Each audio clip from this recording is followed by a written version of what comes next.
Hello, everyone, and welcome to Common Time Podcast, where we bring you world-class professional development for music educators straight to your phone. I'm David Clemmer. And I'm John Pasquale. And we are your hosts and fellow music educators. In each episode, we will interview a guest who is an expert in their field, here to provide us insight, strategies, and inspiration to help you elevate your ensemble. Our guest today is Mr. Jeff King, who is currently a band consultant, adjudicator, and clinician for students and directors across the U.S. Jeff taught high school band for 31 years, of which the last 26 years were spent in Duncanville ISD in Duncanville, Texas. Although Jeff has collected numerous accolades throughout his career, he is perhaps best known as the co-author of the band method entitled Foundations for Superior Performance, or the Blue Book, as we all know it. And this is why we are so excited to have Jeff here to talk with us about ensemble skills development. So thank you for being here. Welcome, Jeff. Thank you, David and John. It's my pleasure to be with you guys on this podcast, and hope things that we talk about today will be helpful to our listeners. Awesome. I know that they will be. Let's just jump right in. In your opinion, Jeff, what are the key fundamentals that every ensemble should be focusing on at the beginning of the year, and how should directors prioritize them? Sure. The hardest and the number one goal for any fundamentals should start with tone, because everything's related to tone, articulation, balance, tuning.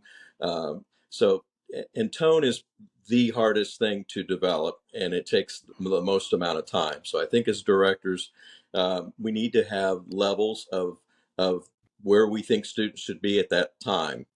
We all want that perfect tone, but it's going to take years and years to develop that. So I think prioritizing and understanding you're working with a first year, second year, third year, fourth year, fifth year player on, there's always more that we can add to that tone. Right. I wouldn't use the word resonance with a beginner. I would work on making a nice, clear sound, not airy, not fuzzy. Just, So I think the terms that we use as well need to be appropriate to the age level of the student that we're working with.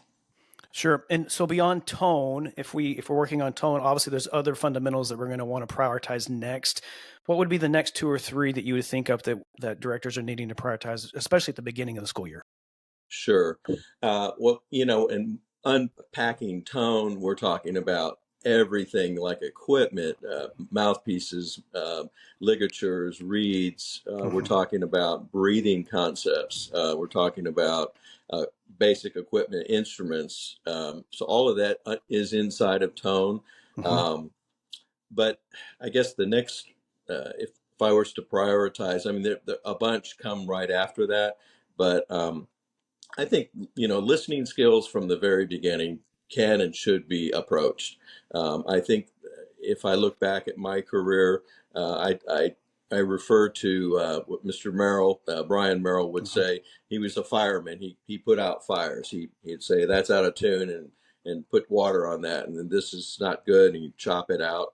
And I think I was very reactive teacher at the pretty much the first half of my career, telling students what to do, rather than giving them information and letting them be proactive and understand certain notes that are out of tune, and leading questions, I think, and just getting the students to do the listening. We're teaching them. One of the titles of my clinic that I had to come up with for Midwest, who like fancy little titles, do you hear what I hear? That was the title of the clinic. And it's really, as you think about it, it's really appropriate. Do you hear what I hear? And so my goal as a director is to teach those students what I'm listening for. Jeff, that is hearing you talk about this, the basis of my dissertation, and actually the book that David and I and an author, Christoph Breitach, the three of us wrote about, is based on the teaching of oral analysis skills to conductors, right? And it's because it's so challenging to be able to kind of quantify and just come up with a very clear way to do this. Actually, in my research for my dissertation, I surveyed the top 34 conducting textbooks at the time. Only 2 of them talked about how to teach conductors how to listen to the reality of live ensemble sound in the room. Mm.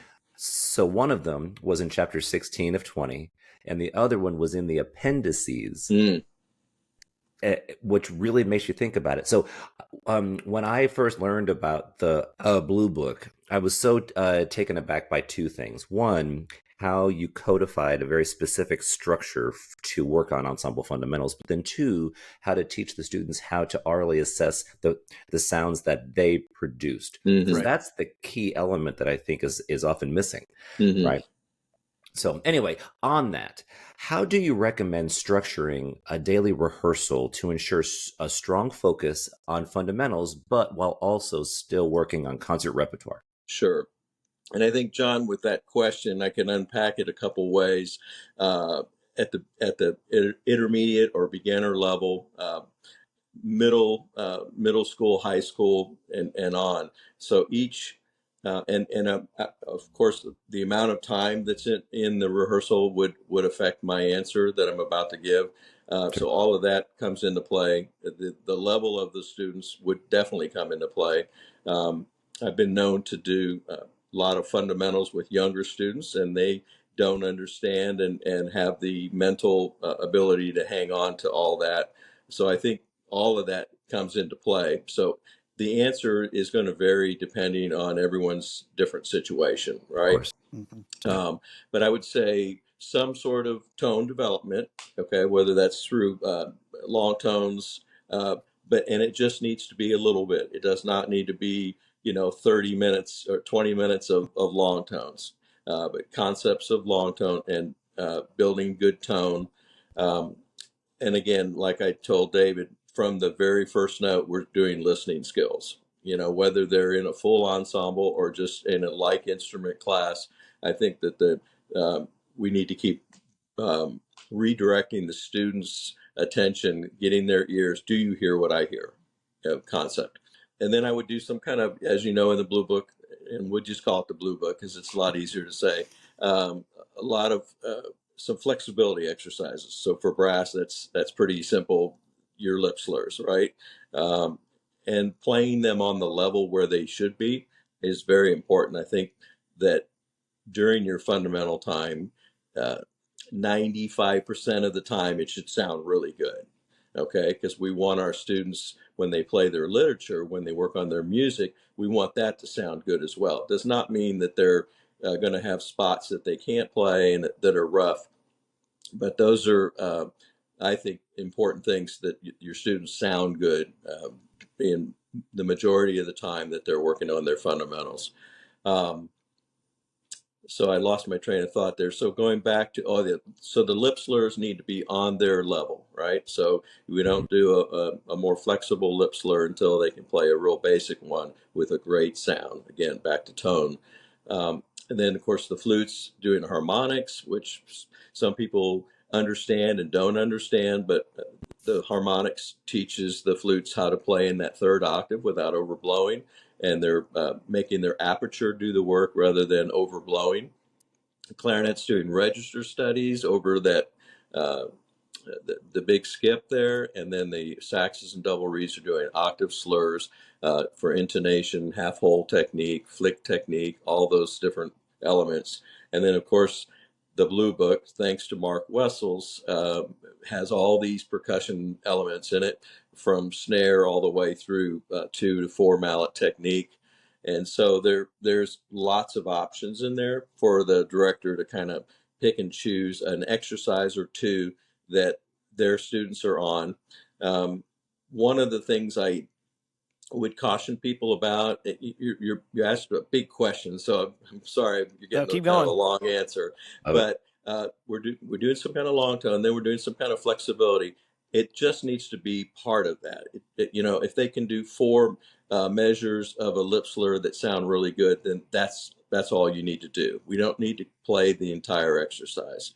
I liken the Blue Book to a buffet where your tray is your rehearsal, and you're picking a salad, and then you pick a little bit of this and you pick a little bit of that, and you're picking different exercises that will mold your fundamental time. And again, you don't just pile even though I love salads, we're not going to pile all the salads on in the front part of the tray. So we just need to do a little bit here and there, and it needs to be balanced. It needs to sound good. So then articulation is, I think, one thing that is just paramount that, people ask me, if you only had 10 minutes to warm up your group or to do fundamentals, what would you do? Well, I would do some kind of long tone, some kind of flexibility, and some kind of articulation exercise, because I think that's overlooked quite a bit. Technique is great. Technique, I think, is the easiest thing for students to like and to learn and to want to play. So I think our technique can be done on many different levels, but and then of course varying the articulations while you're doing the technique is extremely important. And then of course like I said, the listening skills from the first note all the way through the working of the chorale, all the way through your music literature, doing some kind of interval study, whether that be fifths around the room or just unison octaves around the room, extremely important. And we know the famous F around the room exercise where we're matching from section to section, doing the 3 levels of listening. All of that can and should be done from the very first, from beginner band all the way through. I think that 3 levels of listening can definitely be done, and then culminating in a chorale. Right. There's a lot more there, but and I think probably most directors think about this, but maybe don't make the verbal connection, is when you're working on literature. And I just got done listening to Jason Fettig's the University of Michigan whole suite, right? There was someone posted it, and I just listened to it. I think that we need to then, whether we're working on the whole suite or whether we're working on Red Rock Mountain or whatever piece you're working on, you need to make the connection from the music back to your fundamentals so the students understand the relevance of why you do those things. And I think that the better students get, the more they understand those skills. Right. To follow up on that very quickly, I struggled when I first started teaching to relate the fundamentals to the repertoire that we were doing. The students sounded great on the ensemble fundamentals, right? I just did not do a good job to translate, but that piece is critical. It is, whether it's simple as tuning fifths or matching octaves, horns. When you're playing low C, you're matching the same octave as the tenor trombone and the euphonium. When you're playing third space C, you're in the same octave as the trumpets. And those skills, and then how do we balance that? What sound color fits into the other. And then when you're playing your music, then you go, hey, this is one of those places, horns, where you're going to listen to horn here. I mean, you're going to listen to trumpets. You're going to listen to the clarinets. You fit into the flutes because they're down in your octave, okay? Vice versa, clarinets, you're an octave above clarinets. You're going to listen down to the clarinets. And those are skills that they should learn in their fundamental time, but it also applies directly to the music. So I didn't, your big, long, your question that I could probably go on for the rest of the podcast. So just to kind of put a ribbon on it, I think the working on tone, some flexibility, articulation, definitely, and all of that, it kind of makes me laugh sometimes. We'll do all that, and then directors will get to the end of their fundamental time and they'll say, all right, let's tune. Like, wait a minute. We've been tuning since the first note, right? Right. We're doing level 1 listening to yourself, your section, and your ensemble. We're doing all 3 of those levels at the very first note, right? Whether we're playing harmonies or just unison. And so I'll just laugh, and they'll go, well, tune me, or they'll with their individual tuners, and I could go on about that. They'll tune themselves, and then they think that they're in tune. And I think that the ears need to be doing that all the way throughout. So I'm just curious. You've mentioned listening, like even with your presentation. Are you hearing what I'm hearing? And you've talked about teaching them listening skills during this process. What exactly is that? There's I know that term because we've used it in my career, but I think there's Yep. probably some listeners like, what specific listening skills are you trying to get them to listen for? What are you trying to address so that teacher that was going, okay, I'm not sure what I'm supposed to tell them to listen for. So how do you work with that? Sure. Well, on the basic level, 3 levels of listening. Listen to yourself. Okay, what does that mean? Do I start my note together, sustain? Do I release? Are we articulating with the same consonant, and are we maintaining the same vowel sound throughout the note? Okay, is it a ta or a da or a do, d, whatever syllable, consonant, and whatever vowel? Are we keeping that consistent? That's level one. Am I making a great sound? Am I making as good a sound as I possibly can with the instrument and equipment that I have? Am I starting my note when I'm supposed to? Am I releasing it when I'm supposed to? Then there's more, but we'll just leave it at that. Level two, now am I listening to my section? Okay. Your section could be like instruments, could be same instrument, or it could be oboe, flute, and first clarinet. That could be your section. Okay, your section's defined by who's in the band, and also if you're applying it to music, it definitely has a relevance to the music. So your sections can change, but am I playing within my section? Okay, am I balanced? Now we're talking about my sound, their sound. We're talking about colors. Or is my color fitting into theirs, or theirs fitting into mine? And we also need to have balance, because if we don't have balance, we don't have good intonation. It'll just sound out of tune. Are we matching types of vibrato? And I don't mean the exact pulsing of vibrato, but are we doing a narrow, fast vibrato or a wide, slow vibrato? If you play one narrow, fast and one wide, slow, and they're perfectly in tune, it's going to sound out of tune because their vibratos don't match. So that's matching, fitting in your section. Horns and saxes, which many times in younger bands have the same part. I'm a big fan of using vibrato, but maybe when saxes are playing unison with horn, they use little or no vibrato at all to help blend in with the horn sound. Okay, so there's different things like that. So section listening, and then ensemble listening. Now this one, the big thing now is like, are you with your color group, right? And I think that's important, but I don't think younger ensembles need to be concerned so much about colors as just balance. Okay, so what I tell younger bands to do, if you're a woodwind player, you listen to yourself, you listen to your section. Now I want you to listen to another section in your family. Okay, so if I'm a flute player, maybe I'm going to listen over to the clarinets. Okay, and you just ask these questions after they play. Hey, who are you listening to? Who are you listening to? Then the next concept for them, a younger group, would be, now I want you to listen to another section in the other family. So maybe a flute player, I'm going to listen to the trumpets, or I'm going to listen to the horns. Okay. And that way they're creating their listening skills. They're listening to groups around the band, and they're not just sitting right next to them. But I totally think that, when you get into high school, you can do that concept as well. But then are you listening to your color groups? I'll give you just one example of color groups. And then it would be conical brass, your French horn, euphonium, tuba, and your cylindrical brass, trumpet, trombone. That's another color group. Single reeds, which could be saxophones and clarinets. Or I like to have just the saxophones, since they have so many colors within their 3 instruments, alto, tenor, bari. That's a color group. And then maybe my clarinets, including soprano and bass clarinets, would be a color group. And then my double reeds, my oboe and bassoon, would be a color group. And then my flutes would be a color group. So that's like 6 groups, or 5 if you combine the single reed instruments.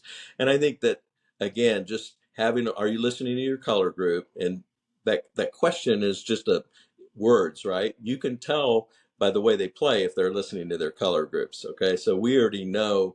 Do you know what, do you hear what I hear, right?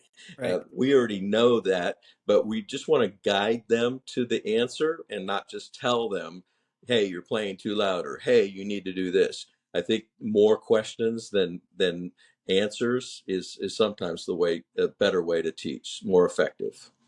Absolutely. So then, may I ask a question that's a bit off of this topic, but I am curious about your opinions on this, and it has to do with breathing exercises and Mm-hmm. how to teach them effectively. We all teach band all over the world, and I've seen Mm-hmm. this done 1,000 different ways, many effective and many not effective. Mm-hmm. My first question: how do you feel about breathing exercises, and then how should you teach them? And are there things to be thinking about which people should not do because it's actually doing more harm than good? Yeah, good question. And you know, first of all, I think that a lot of the breathing exercises can and should be done outside of the ensemble rehearsal. Like, so if you had just the section, you could do that. I think it's important for a couple reasons to do during the ensemble time, just a couple, just to make focus on their breathing. But having said that, um, it's typically done at the very beginning, right? It's done before we even produce the sound. But I think that it's important when your band's not sounding so good in the middle of the rehearsal to go back and pop in a breathing exercise. Okay, that's what a professional would do. If they feel like they're not moving their air, they would. So the fundamentals need to carry through into the literature time. So if we're trumpets are not playing this phrase correctly, have them stand up and aim for the other side of the room, or have them do a quick breathing exercise. I also think that, the 4 count inhalation, and again, early teaching, I would have probably said inhalation, but just breathe in, breathe out. I think that just the concept is good enough. But if they're doing 4, 2, and then eventually 1 count breathing, I can't think of too many times when I would play music and I would take a 2 count breath. It just is going to be a 1 count breath. So I think I understand why we do the 4 and the 2 is to get more air, and then your goal is to get as much air in 1 count as you did in 2 counts and 4 counts. But I think that we need to teach our students how to breathe a full inhalation on 1 count and then get a full inhalation on a half a count, which Hmm. happens all the time in music. Yep. So, uh, you put me on the spot here, John, but that's okay. I'm your guest, and so I know there's a lot of people that have opinions about this. I think it's important to do some sort of breathing exercise. Um, I don't like certain things. I know it was a big thing with the turbo breath, that that thing. It was a North Texas thing for a while. I think sizzling sometimes can be a cause for concern. It creates some tension, and I know some people just threw their phones at me or something. I don't know. I think people like that. I think find what works for you. I do like the hand motion with the breathing just because it shows, it helps the kid understand the steady inhalation and steady exhalation. I also like uh, James Stamps blowing on the bottom of a piece of paper and articulating it, Hmm. because that shows whether the airstream is steady, and that's something I think that students and directors can do. And again, that doesn't necessarily need to be at the beginning of rehearsal. That could be, hey, we're having a hard time playing this passage, and now pick up your music and let's articulate that on the bottom of the piece of paper and see if your paper is staying consistent. In other words, your articulation is riding on your airstream. Absolutely. Anyway, I could go on. No, that's why we're here, is for your expertise, the things that you think about. Indeed. And in terms of breathing exercises, you're absolutely right. Even my own breathing exercises, it's a way for me to focus on what I'm doing with my body, which is, am I being completely relaxed when I do this, or Mm-hmm. where is tension seeping into this mechanism? Mm-hmm. And so sometimes I have to take, okay, I feel tense even in performing this music right now. I'm going to take this breathing, and everything calms down. And Mm-hmm. 9 times out of 10, the performance is improved when I have less tension. Yep. And so even when you're doing those breathing exercises, there's a way to do them that's going to either add tension or relieve tension, I think. So it's, Right. something to continue thinking about. So in terms of ensemble skills, which since that's the topic, can you talk to us a little bit about how much time, if we're allotting time in a rehearsal, we know we have music that has to be completed, but we also have what is the importance of maintaining ensemble skills? Do we do it every day? Do we do it? How long do we do it every day? Or, what are your thoughts on that? Whether it's day 1 or day 60, does it change? Just what do you think? Sure. So obviously every day, you Okay. don't go on a diet every other day. If you're going to pick up your instrument and play, you're going to get your face together. You're going to get your breathing, we just talked about. You're going to get your tone going, your articulation, your fingers, slides. You're going to get all the moving parts in sync and going. So again, the loaded question, but it depends on time of year.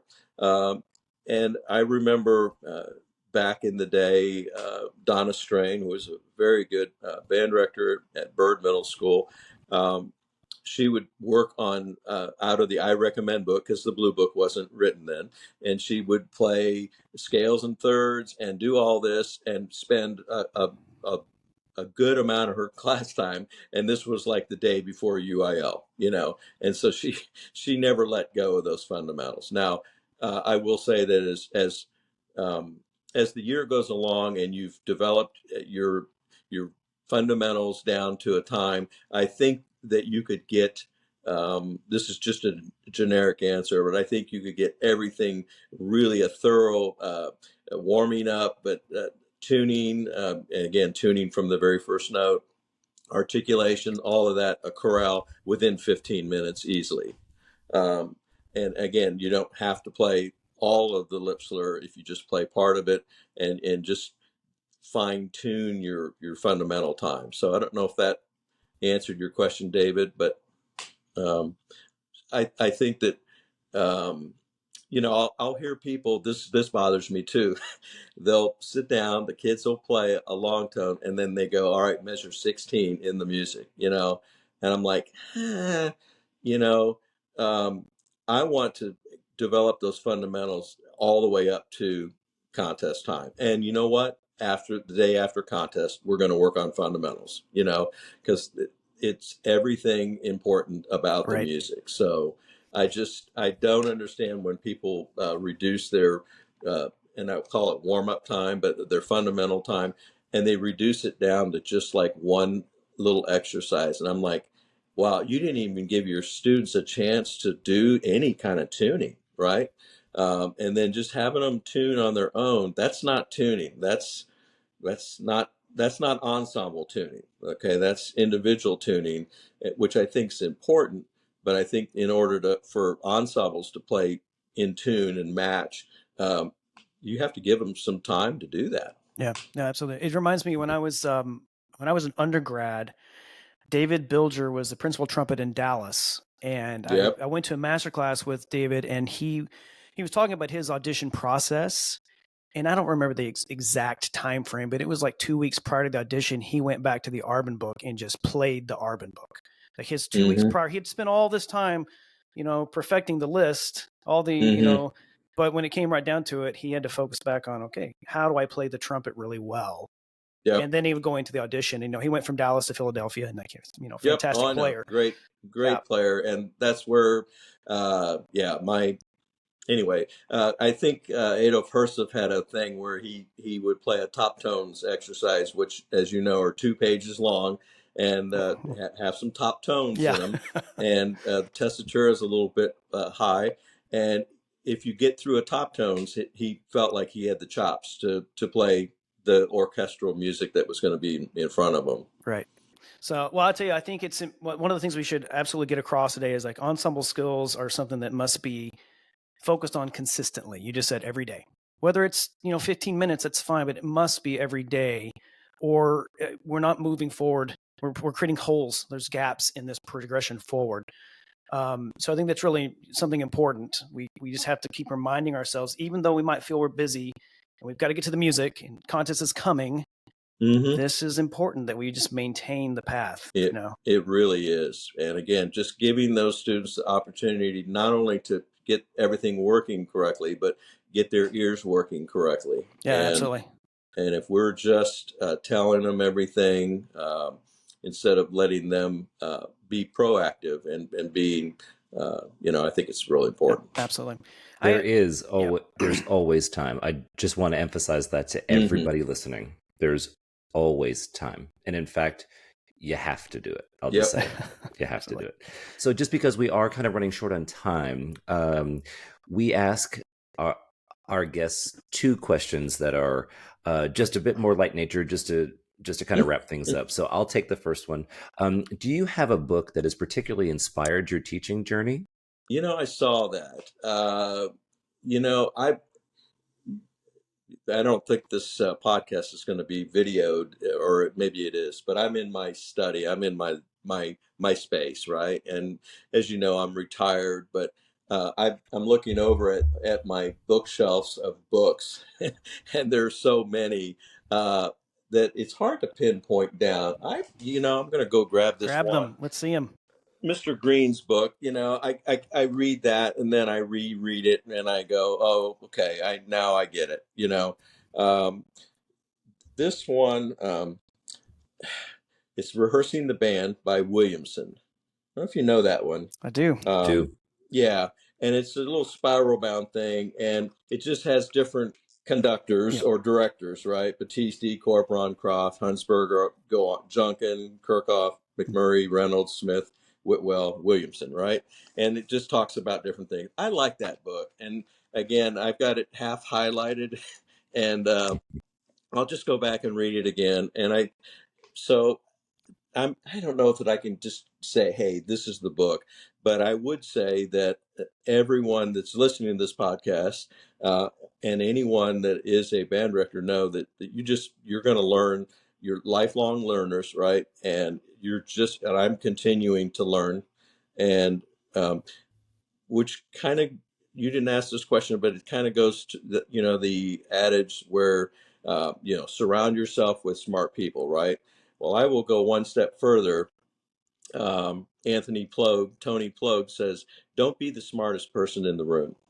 Go be around people that you're going to learn from. Like, don't be the one that knows all the stuff, because I certainly don't. And so I want to surround myself, and I am certainly not the smartest person in the room, but I think that that's why we read these books. And I think every book, is important to me at that time. In other words, I read periodicals and articles and I'm like, hey, that really makes sense. And I keep a thing in my phone on things that people say that I think are really cool. And I can share that with you if you would like, John, but it's just stuff that I think that, when I read it, it's like, it's important to me. Yeah, I would love to see that list, because that's something we're trying to provide our listeners as well. It's like, what other resources are we learning from the people that we're talking to? Because every time this podcast thus far, there have been a number of books I'm like, I have to go buy this now. Like Mark McKay had a really great one earlier. Like, I have to go buy that. I had to do, or I didn't have to. I did a list for I taught 2 years at University of Texas at Arlington. It was a how to be a band director orchestra class. And I put together a list of books, and I can share that with you as well. I'd love to see it. But then in my phone, I have all these quotes from different people that just make, and they're not just musicians, they're all kinds of folks that with good information. Absolutely. So I'll share that with both of you. Perfect. Thank you. Jeff, we're just about out of time. I am so thankful that you gave your time and expertise with us today. We have one final question, and that is, what is your favorite time signature? Oh, I can tell you it's not 5/4. You're the second person that said not 5/4. It's not. I'm guest conducting Red Rock Mountain, and it's got 5/4 in it. And I'm okay with 5/4 as long as it's 2 + 3 or 3 + 2. But I'm not okay when it's 2 + 1 + 2 or different or 3 + 2 against 2 + 3. It really, that does not go well with my soul. So I don't know that I've never really, I've never been asked this question. And again, I forgot to read the questions before this podcast. So I'm going to say I kind of like 6/8. It's That's a good one. The lilting, one li two la da da da dee da dum da dum. It's kind of it can be very solemn and very beautiful, but with all the movement, with all the six beats, slow tempo can be at the faster. Compound duple, right, can be more lifted and jolly and happy. So I'm going with 6/8. 6/8 is great. Unfortunately, Jeff, the answer was common time. That is. Of course it is. Exactly. Of course it is. Hey, we really appreciate your time, and that's it for today. So again, thank you. We are so happy that you're with us. Thank you, Jeff. And we'll see you next time. Absolutely. My pleasure. Okay, everyone, that's a wrap for this episode of Common Time Podcast. We hope you gained some valuable insights and inspiration to take back to your ensemble. New episodes of Common Time Podcast drop every Monday. We hope you enjoyed the show. Please take a moment to leave us a rating or review on your favorite podcast platform. It really helps us reach more music educators just like you. And a special thanks to our wives, Jessica and Teresa, for keeping us organized enough to make this happen. Also, don't forget to follow us on your favorite social media platforms at Common Time Podcast for updates, behind-the-scenes content, and more. Thanks for tuning in, and we'll catch you in the next episode. Keep making music and keep making a difference.